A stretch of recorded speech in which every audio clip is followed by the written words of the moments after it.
Unit 15, Part 9. So the first restriction on the use of flagged letters is that the flag letter must be new to the proof. And we just saw how that restriction does prevent us from inferring from there are striped cats, there exists an X such that X is striped and X is a cat, to everything is a striped cat, right?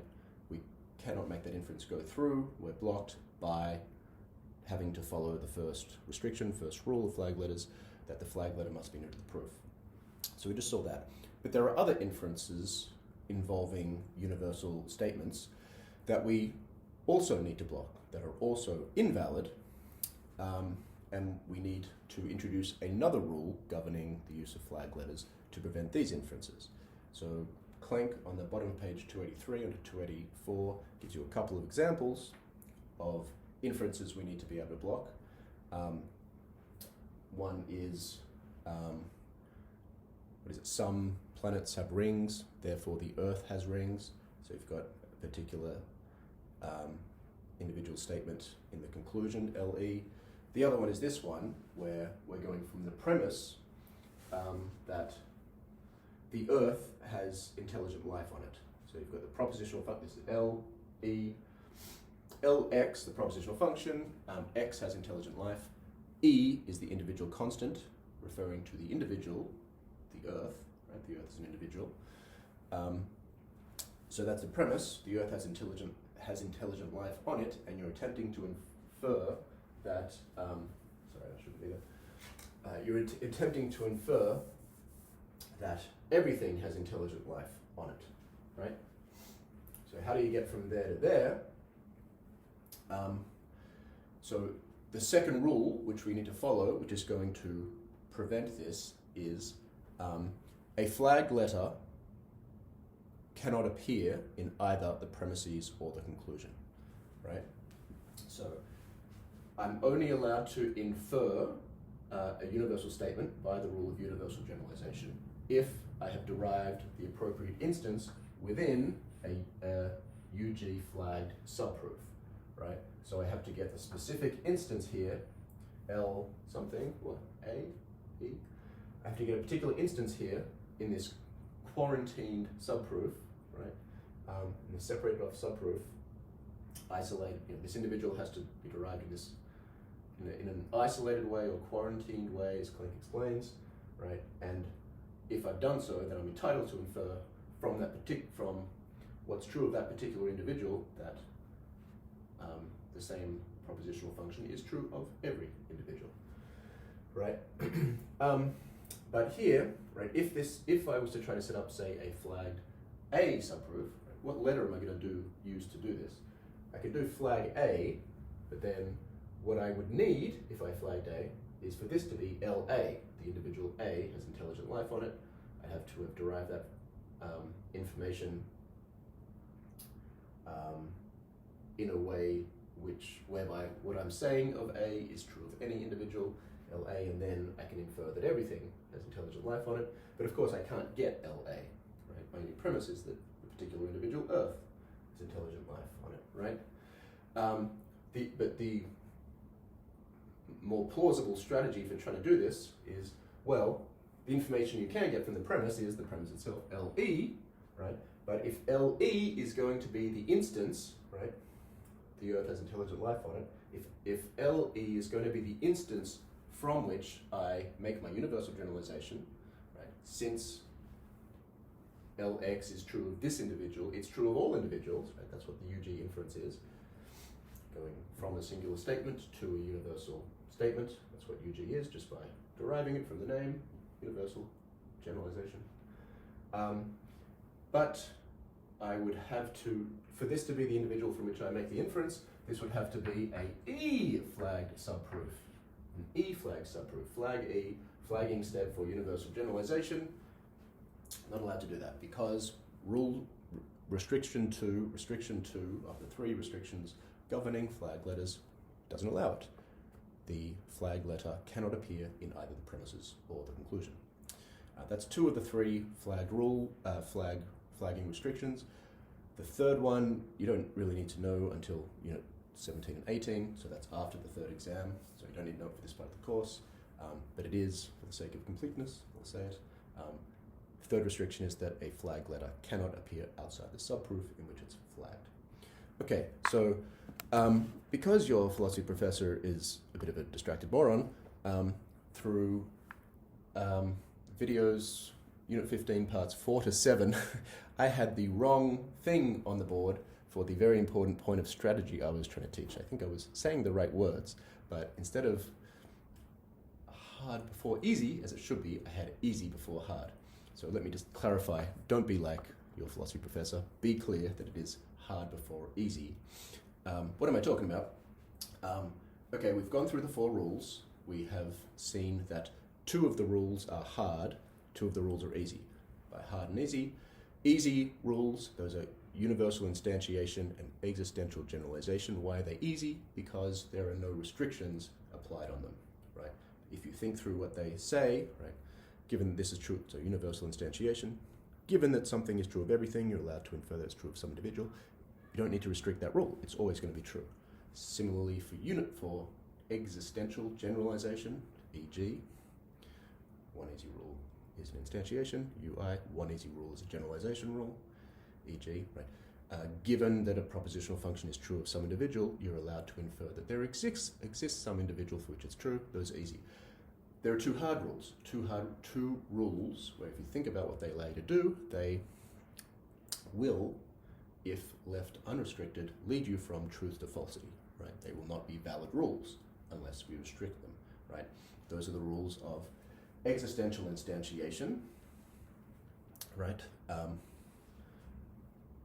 We can see why it's need restriction if you give this particular example of existential instantiation. Somebody, I'm going from an existential statement to a singular statement, right? Somebody trampled my strawberry patch, therefore you trampled my strawberry patch, right? It's not valid. We need to put some conditions on, as it were, the individual to whom we are instantiating, or to which we're instantiating. To which individuals can be things like the earth and also people. So existential instantiation, that's a hard rule. It's the easier hard rule because all you have to do is when you're instantiating, write EI flag A. You just got to write that and make sure you followed the restrictions, that you've obeyed the restrictions, that the letter you're flagging is new to the proof, right? And that it doesn't appear, that flagged letter, the flagged letter, flag A, say, doesn't appear amongst the premises and the conclusion. The second hard rule, the hard rule, the hardest of all the rules, is universal generalization, which we've been talking about. Universal generalization, some propositional function is true of some individual, therefore it's true of every individual. Clearly requires restricting. How do we restrict it? We demand that the instance from which you're making the instance from which you're universally generalizing is derived within a flagged subproof, within a universal generalization flagged subproof. Okay, so because you've got that distinction between rules, your strategy in doing proofs is apply the hard rules before you apply the easy rules. Okay, so there are two instances or 2 parts to that advice, and the first is do existential instantiation before you do universal instantiation. I'm going to give you an example of that in a second. The second one is set up for universal generalization before you do universal instantiation. That's the hard one, but you sort of got a bit of an example from that in the last part, right? That is before, so again, in practice, when you're doing universal generalizations, you're doing in practice, your universal generalizations are going to be derived from universal statements only. Right? Everything else is kind of blocked by the nature of the rule, right? So in practice, it's just going to be, if you're given a proof and you see that the conclusion is a universal statement, you think, oh dear, I have to do universal generalization. I hope there's no existential statements or anything from which I need to derive that. There won't be, because you can't, right? It's going to be, if you need to do a UG, you'll be able to do it because all your premises are going to be universal statements, right? And that means what you do is, before you do universal instantiation on those statements, on those premises, you set up the flag subproof, you write flag A, because that is A appearing in the proof. And then, since UI is not restricted, very, very important, since it is an unrestricted rule, within that subproof you do the universal instantiations, right, where you're instantiating again to the same letter A, right, which is legal because UI is unrestricted, right? So that's just part 2 here. Set up for UG before UI is just draw the flagging subproof, right, as the step immediately after the premises for a simple one, and then do the UIs. Then do the UIs. The then is the before, right? You can't do the UIs to say the letter A and then set up a flagging subproof, because then you'd have to say flag B and let it do the proof. Okay, so let me show you the first part, EI before UI in action. I think I showed you one before, but repetition's good. So here's an example of a proof. There's more space. Okay, I want to go from, so how am I going to get my conclusion? It's an existential statement. I'm going to get it by existential generalization, right? From what instance, right? I'm working backwards, and I'm determining that I'm going to need in particular HA, right? Remember, generalization is the opposite of instantiation, so it's just HA, not FA. That's what I want to get, right? Now, to get these, right, H is over here, HX, F is over here.